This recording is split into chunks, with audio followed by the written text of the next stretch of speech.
March of 2003, when I was 17, my younger brother and I took a weekend camping trip up to the Los Padres National Forest.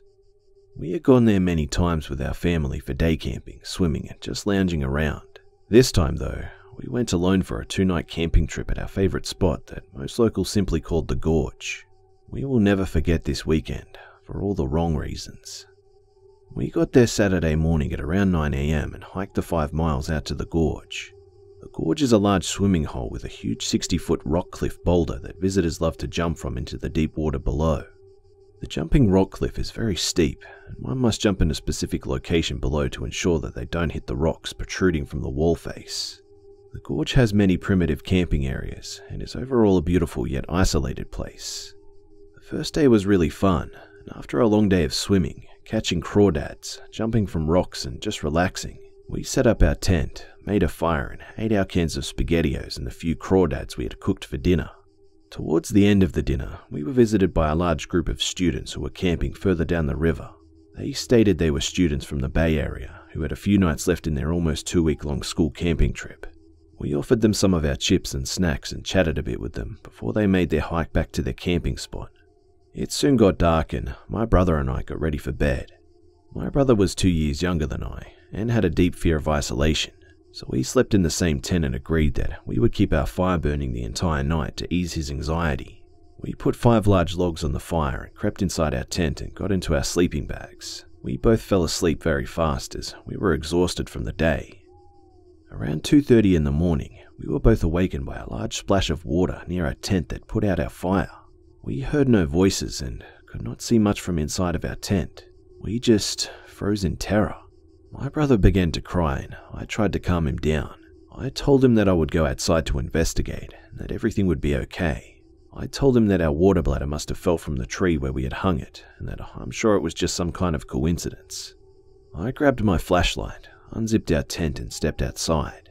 I pointed the flashlight over to the fire pit and saw 4 large men sitting around our fireplace, all staring at me, with what I can only describe as an expressionless face. It appeared as though they had slid open our 2-gallon water bladder that we had hanging over our tree and had thrown it into our fire. I was in shock and didn't know what to say. For about 5 seconds, none of them said anything. We just stared at each other. Then one of them said, in a very drunk voice, "Get your pussy friend out here." I then heard my brother hyperventilating and screaming and crying in our tent in a way that made me feel so helpless. I had no weapons, and my brother and I were outnumbered 2 to 1. I asked the men what they wanted and told them that we could just leave and that we were sorry if we had taken their camping spot or invaded their area. They ignored my question and just stood up. That's when I saw 2 of the 4 men were holding something in their hands. It was long, sword-shaped in appearance like a machete or small sword, but they looked homemade and very primitive. The men yelled at us to get up and to bring our pussy asses with them. I thought for a second that these might be drunk rangers getting mad at us for having too big of a fire, but once I glanced at their clothing and saw their baggy jean pants and their black and grey hoodie type clothing, I knew that we were not that lucky. I had heard in the past that drug dealers and all the Mexican cartel had been caught hiding large amounts of marijuana plants in the forest, and wondered if these men were some of these men who somehow felt that we were a threat to their crops. I was in fear for our lives. The men did not touch us or directly threaten us with violence, but I definitely felt an implied threat in their tone and believed that we really had no choice in the matter. My brother, who was still crying, and I followed the lead male, while the other 3 men fell back behind us. My brother put his hand on my shoulder and was visibly shaking. He then whispered to me that they were walking in the direction of the 60-plus foot rock cliff and that we needed to run. I was petrified and had not been paying attention to where they were leading us, but realized that he was right. I stopped dead in my tracks and said to the men, "What are you going to do to us?" The lead male stated in a slurred voice, "Nothing. We're just going to have some fun with you pussies." I felt that we really had no choice but to do what they said, and hoped that they were merely screwing with us, and that this would all be over soon. After about 30 seconds of walking, we arrived at the jumping spot on top of the boulder overlooking the gorge swimming area. One of the men stated, "Have you guys ever jumped from here?"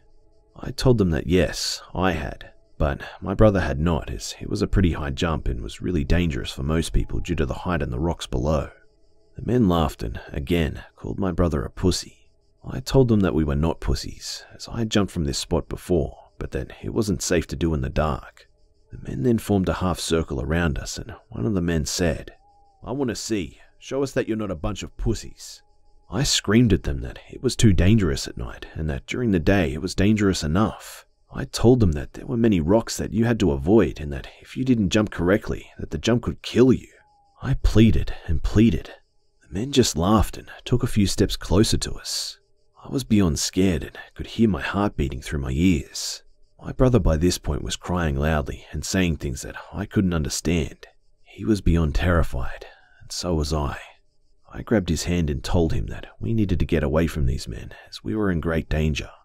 I told him that I had jumped off into the water before and knew where to jump, and that if he jumped with me, that we would be okay.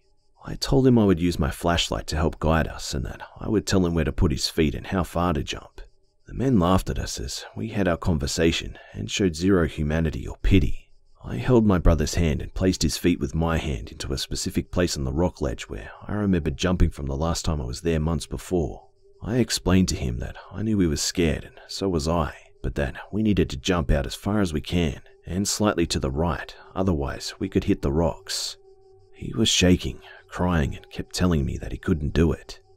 He then urinated on the floor. The men laughed and kept saying that they couldn't believe how big of a pussies we were. I then told my brother that we needed to jump now and that he would be okay if he listened to me. I told him that after we jumped that we would swim to the shore on the right and would hide in the bushes until daybreak and would go for help then. I then grabbed his hand tightly and told him that when we hit the water, he needed to tuck his legs and arms in so that he would not get hurt from the impact of the water, and instructed him that we needed to swim hard to the surface as we would sink pretty far down due to the height we were jumping from. I grabbed his hand and we jumped. I pulled him hard with me to ensure that he would be safe from the rocks below and that he jumped far enough out. We fell for what seemed like a minute, but was only a few seconds in reality. My brother yelled all the way down in a way that I've never heard from another human being before. Terror, dread, and fear of imminent death reverberated from his voice. I felt helpless and almost forgot where we were for those few seconds. And then we hit the water. As soon as we hit, I lost my grip on my brother's hand, but I did hear a second impact in the water. I swam towards the surface with all my energy and took a deep breath. I then listened for my brother to surface, and heard nothing. I panicked and dove down into the water to try and grab him, but just as I dove, I felt his leg brush against my hand and realized that he was about to surface. I swam up again and heard my brother. He was crying and kept saying that his arm hit a rock and that he could not feel it. The men above were laughing again, and I heard one of them say, "They fucking made it, those pussies." I then heard objects splashing into the water around us, and realized that they were throwing their beer bottles or rocks or some other hard object at us. I quickly grabbed my brother by his shirt and helped him swim to the nearby shore from my memory of where it was. The whole time we swam, many objects landed dangerously close to us, and I felt that if any of them hit us, it would have caused death or great bodily harm to us, especially if we were hit on the head. My flashlight had been lost in the fall and we were in complete darkness now. We reached the water's edge and I pulled my brother to the shore. Objects continued to rain down around us. We could hear the men yelling and laughing. I told my brother that we needed to run. He was crying and was holding his injured arm that he could still not feel or use. It was a deep cut around the elbow, and even with just the starlight, we could see that it was a serious injury. We stumbled down the tree line and began making our way through the darkness to one of the main trails whose location I remembered from past memory. We fell again and again, and were cut by branches and rocks all over our bodies as we wandered about down the overgrown trail. Everything in my body told me to keep going, to get as far away from these men as we could. We walked for many minutes until we could no longer hear the men, and then we waited. I wrapped my brother's arm with my shirt and told him that it was over, and that all we had to do was wait until morning for help. We sat in that spot all night, and my brother cried and shook for hours. I just put my arm around him and patted his head as I did when we were children, whenever he had a panic attack and our parents were not around. At daybreak, we could finally see the severity of his injuries.